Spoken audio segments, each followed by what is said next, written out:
Hola, muy buenos días a todos.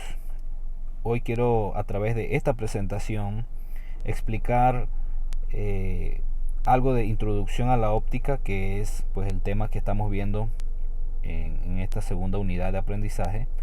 Quiero que estemos pendientes sobre todo de una de los conflictos intelectuales más grandes en la historia de la ciencia, específicamente de la física, que se dio en el desarrollo histórico del concepto de la luz. Recordando pues de que eso es lo que vamos a estudiar en este módulo. En este módulo vamos a estudiar precisamente la luz. A través de esta presentación quiero mostrarles algunos antecedentes de lo que hoy conocemos como luz, cómo se desarrolló ese concepto, cómo realizaron distintos científicos a través de la historia algunos aportes significativos para poder construir hoy el concepto que conocemos, que es el concepto de la luz. Pero vamos a ver primeramente qué es óptica. La óptica pues es la rama de la física que estudia la luz. No solamente la luz, sino su comportamiento, sus propiedades y también pues la interacción de la luz con la materia. Entonces esto se hace desde distintos enfoques y también las aplicaciones que lleva el concepto de óptica, entre ellos pues algunos instrumentos como lentes, espejos y construcción de instrumentos como lo que son las cámaras, los telescopios, microscopios y todos estos instrumentos ópticos que hoy conocemos, y cómo estos conceptos de óptica son aplicados para el perfeccionamiento de muchas aplicaciones hasta nuestros días. Y no vamos a profundizar tanto en esto, pero hay muchas aplicaciones en muchos campos de estudio que tienen que ver con la óptica y el comportamiento de la luz en distintas escalas. En la escala que observamos nosotros, que es la escala macro, en la escala ya cuántica y en la escala nanométrica, que también es un área que está bastante en auge. Muy bien, pues eso es óptica, pues el estudio del comportamiento y las propiedades de la luz. Vamos a ver la evolución histórica del concepto de la luz. Y quiero resaltar mucho por qué quiero que ustedes conozcan esto, porque realmente, como les dije anteriormente, aquí se desarrolló una de los conflictos en cuanto a conceptos, en cuanto a teorías más grandes, y es precisamente porque los precursores de ambas teorías eran contemporáneos. Y generalmente en la ciencia pasa esto: hay una teoría, si la teoría pues se puede comprobar en todas las partes del universo, entonces ella pasa a una ley. Y pues ya cuando tiene el rango de ley, que es el rango más alto, es muy difícil que pueda ser, bueno, sí se ha dado anteriormente, pero es muy difícil ya cuando llega a ese rango, inclusive ahora en nuestros tiempos es muy difícil que haya una teoría nueva que eche por tierra una ley establecida. Pero siempre pasa eso: hay una teoría, llega otro con otra teoría, la echa por tierra y esa teoría comienza a agarrar auge. Pero no pasó así acá, porque cada una de las teorías que explican el concepto de la luz tenían muchos seguidores, porque tenían pros y contras, y pues algunos apoyaban una teoría y otros apoyaban la otra teoría. Entonces eso fue una disputa por muchos años, y hasta ya después, en el siglo XX, fue que pudieron entonces llegar a una conclusión de qué era el concepto de luz. Antes de entrar en esto, hay algunos científicos en la historia, no lo he colocado todos, he colocado un par ahí nada más para que vean cómo ese concepto fue evolucionando en un tiempo determinado. Por ejemplo, Leucipo en el año 450 a.C. consideraba que el cuerpo desprendía una imagen, entonces esa imagen era captada por los ojos de la persona y la interpretaba el alma. Tal vez uno ahora, con tanto conocimiento científico, con tanta información a la palma de nuestra mano, sobre todo el acceso a la información, podemos hasta reírnos de algunos conceptos de 450 años antes de Cristo. Pero en aquel entonces un científico, un filósofo, expresaba una teoría con base, era muy respetada porque había muy poco acceso a la información, y había pocas personas que se dedicaban a eso, entonces eran cosas respetadas. y pasaban muchos años en donde una teoría como esta era válida. Luego aparece Euclides y con una teoría que podemos decir que es inclusive un poco descabellada. Él decía que la luz era emitida por el ojo y se propagaba en línea recta hasta alcanzar el objeto. Lo de propagación en línea recta tiene sentido, pero que era emitida por el ojo, no. Entonces aparece Demócrito y echa por tierra eso y dice, no, ven acá, esto no es así. La teoría que yo digo sobre la luz es que los cuerpos son los que emiten la luz y nosotros somos los que la percibimos. Y pues él es el que incorpora ese concepto de flujo de partículas que le llama luz. Así que hasta ya el año 900 después de Cristo, ya estamos hablando después de Cristo, 900 y tanto después de Cristo, aparece este señor Alhazen y él determina que la luz procedía del sol y que, bueno, el sol era la fuente de luz natural que más se conoce. Y pues él decía que la luz venía del sol, los ojos eran los receptores, no eran los emisores, y que cuando no había luz, entonces los objetos no tenían la propiedad de reflejar la luz y por eso no la podíamos ver. Esto último es válido hasta nuestros días. Si no podemos ver un objeto, es porque el objeto no está reflejando luz. O sea que lo que nosotros observamos a nuestro alrededor es el reflejo de la luz en cada uno de los objetos que nosotros vemos. Y eso lo estableció Alhazen hace muchos años atrás. Pero bueno, hay muchos otros conceptos. Este concepto fue evolucionando a lo largo de los años y es muy importante conocer algunos de los antecedentes. Pero vamos a entrar en lo que es la teoría corpuscular y la teoría ondulatoria. Estas dos teorías eran las que yo les mencionaba anteriormente. El precursor de la teoría corpuscular fue este señor, Sir Isaac Newton. Él establece que la luz estaba compuesta por partículas. Y era muy arriesgado decir esto, porque bueno, él explicaba precisamente que estas partículas él le llamaba corpúsculos. Y por eso mismo es que nosotros conocemos hoy por hoy esa teoría de Isaac Newton como teoría corpuscular de la luz. Porque las partículas que él decía de las cuales estaba compuesta la luz se le conocía o él las bautizó como corpúsculos.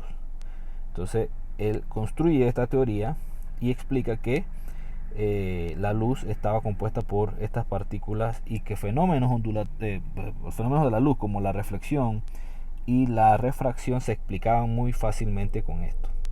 Y precisamente él decía, no puede ser otra cosa que partículas si cada vez que la luz incide sobre un objeto, esta deja una sombra muy definida. Si hubiese sido onda u otra cosa, o energía o cualquier otra cosa, entonces no deja la sombra tan definida. Tiene que haber partículas aquí en el negocio. Entonces él estableció que la luz estaba compuesta por en este caso corpúsculos o por partículas. Entonces, ¿qué sucede? Un holandés, bueno, Isaac Newton usted sabe que era inglés, y un holandés llamado Christian Huygens, que es este que está aquí, era contemporáneo con Isaac Newton. De hecho era 13 años mayor que él, pero pues eran contemporáneos, vivieron el mismo tiempo. Él establece que la luz no estaba compuesta por partículas, sino que estaba compuesta por ondas. La luz era una onda. Entonces en aquel entonces no se conocía la teoría electromagnética. Estamos hablando de 1800 y tanto por acá. O sea, pasaron muchos años. Pero en ese entonces él decía, ok, es una onda, la luz es una onda, pero utiliza entonces un medio que él denominó éter, en el cual entonces esas ondas se propagaban en todo el universo. Y él decía pues que la reflexión y la refracción se explicaban con este fenómeno porque otras ondas tenían longitudes de ondas muy grandes y por eso entonces se podía observar sombras definidas, como decía Isaac Newton. Pero hacer la luz compuesta por ondas cuya longitud de onda era muy pequeña, entonces él podía explicar que la reflexión y la refracción se debía a eso. Y pues él le llevaba pues la contraria a Isaac Newton en eso. Él establece algunos principios. De hecho, él hace muchas comparaciones con ondas del agua, y pues una de ellas es el principio de Huygens, que es uno de los por los cuales él más se conoce, pero él es el precursor de la teoría ondulatoria. ¿Qué sucede? Ambas teorías tienen sus talones de Aquiles. El talón de Aquiles de la teoría de Isaac Newton es que él decía que cuando un objeto en la refracción, porque la refracción es cuando la luz cambia de medio, pasa de un medio a otro, por ejemplo, está en aire, pasa al agua, eso es una refracción. ¿Qué sucede? Él decía que en la refracción, eh, la velocidad de la luz aumentaba cuando pasaba a un medio más denso. Por ejemplo, el agua es más denso que el aire, entonces la velocidad de la luz iba a ser mayor en el agua que en el aire. Esto más adelante fue refutado, porque todo esto que decía Isaac Newton era meramente teórico. No había manera en aquel entonces de explicarlo experimentalmente. Y el talón de Aquiles de Christian Huygens y de la teoría ondulatoria era eso, precisamente del éter, de que necesitaba un material para propagarse. ¿Qué sucede? Bueno, aquí está lo de las sombras nítidas, la de la izquierda, perdón, las sombras nítidas. Esas líneas entrecortadas se asumen que son partículas, y esas partículas entonces impactan una esfera ahí, y se ve la sombra bien delimitada, bien marcada. Si hubiese sido por ondas, entonces no queda tan marcada, sino que queda borrosa la sombra. Y era pues una teoría versus otra teoría. ¿Qué sucede? Ya más adelante, muchos años después, aparece en el siglo, todo lo que le he mencionado en el siglo XVII, aparece en el siglo XIX ya este señor, 2 siglos después, Jean Bernard Foucault. Él decía que a través de experimentos ya con tecnología de ese entonces, él pudo determinar que la luz viaja más lento en el agua que en el aire. Y esto fue un hecho fundamental en esta disputa, porque echaba por tierra la teoría de Newton, en donde él decía que la velocidad iba a aumentar en un medio más denso, y Jean Bernard Foucault dijo que era completamente lo contrario. Entonces, a partir de este momento hubo un punto de inflexión en el cual muchos más científicos comenzaron a apoyar más la teoría ondulatoria que la corpuscular, porque una de las partes fundamentales era esta, de la refracción, que explicaba la refracción de este modo, y Jean Bernard Foucault lo que hizo fue desechar eso. Ya en 15 años después aparece este señor, James Clerk Maxwell. ¿Qué decía James Clerk Maxwell? Él es el padre del electromagnetismo, de la electricidad y magnetismo. Él estableció las leyes de Maxwell que hoy conocemos, y él pues comenzó a desarrollar la teoría electromagnética. Entonces, en su trabajo, él demuestra que una carga acelerada puede radiar ondas electromagnéticas en el espacio. Entonces, él introduce el término del electromagnetismo, introduce el término de ondas electromagnéticas, y en este caso se puede explicar entonces, bueno, que las ondas electromagnéticas tienen energías, tienen campos eléctricos y magnéticos que son perpendiculares entre sí. Yo se los mostré anteriormente en una de las presentaciones anteriores, donde yo les decía que el campo electromagnético no necesitaba un medio de propagación como la luz, porque ellas se movían a través de la oscilación del campo eléctrico y magnético en el espacio. Y pues esto lo explica James Clerk Maxwell. Y pues aquí se echa por tierra el concepto de que había un éter, y de que el éter era el medio de propagación de la luz. Entonces ya ahí comenzó a haber una división de lo que era una onda mecánica que necesita un medio de propagación, y una onda electromagnética que no necesita medio de propagación. Entonces aquí también medio que se echa por tierra uno de los conceptos de Christian Huygens, pero ya estamos hablando de 1865. Luego de esto aparece Heinrich Rudolf Hertz. Ese nombre de Hertz usted lo debe conocer, que es el el nombre de la unidad de medida de frecuencia. ¿Qué hace este señor? Confirma experimentalmente la teoría de Maxwell. O sea, Maxwell lo estableció teóricamente, Hertz lo hizo experimentalmente 20 años después, y prueba que la radiación de la energía electromagnética puede ocurrir a cualquier frecuencia. Eso quiere decir que aparece un concepto que se llama espectro electromagnético, y el espectro electromagnético tiene distintas frecuencias, y dentro del espectro electromagnético está la luz visible. Yo les coloqué una imagen aquí un poco didáctica para que observen qué es el espectro electromagnético. Distintas longitudes de ondas y distintas frecuencias. Entre más grande es la longitud de onda, más pequeña es la frecuencia. Y se puede observar ahí donde dice visible, que está en rojo, ese más o menos es lo que le corresponde a la luz visible. La parte roja, entre más rojo está, es la parte infrarroja, y lo que está violeta pues es la parte ultravioleta. Y ahí se puede observar más o menos el espectro electromagnético. Aparte de la luz visible, aparte de la ultravioleta y la infrarroja, están las microondas, las ondas de radio, los rayos X, los rayos gamma, todo el espectro electromagnético a distintas frecuencias y longitudes de ondas respectivamente. Ok, ya viendo eso, entonces la ciencia aquí se encuentra con una paradoja muy sorprendente, muy interesante. ¿Por qué? Porque hay dos teorías que se van perfeccionando más o menos entre ellas, y aparece este fenómeno que se llama el efecto fotoeléctrico, que desarrolló también Heinrich Hertz, y él pues observa en un circuito como este que usted observa allí, que ve allí, un fenómeno muy interesante, que es que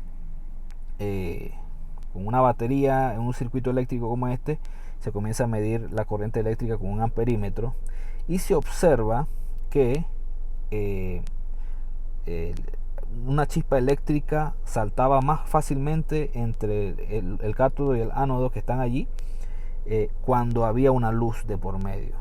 Entonces esto dejó desconcertado a la comunidad científica en ese entonces, porque la única manera que se podía explicar de por qué el flujo de cargas aumentaba cuando había luz era precisamente de que la luz estuviese compuesto por partículas, no por ondas, sino por partículas. Entonces aquí viene y aparece este concepto de nuevo. Vuelvo y digo, una de las paradojas más sorprendentes en la historia de la ciencia, y es que, ok, ven acá, estamos hablando de que es una onda, hemos descubierto que es una onda, pero para poder explicar este fenómeno que es el efecto fotoeléctrico, entonces necesito entender de que la luz debe tener partículas en algún lugar. No es hasta ya el siglo XX que aparece Max Planck y aparece con una teoría, una hipótesis que ya es lo que conocemos como física cuántica, en donde se observa que la radiación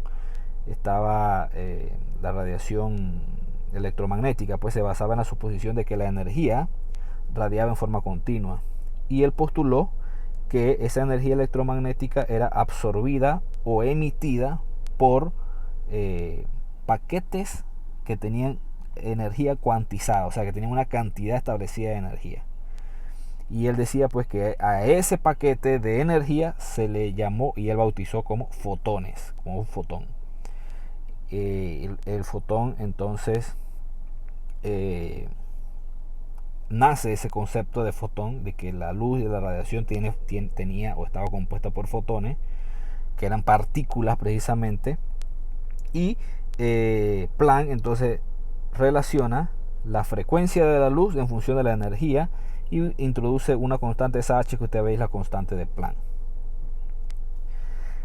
Y pues ya más adelante Albert Einstein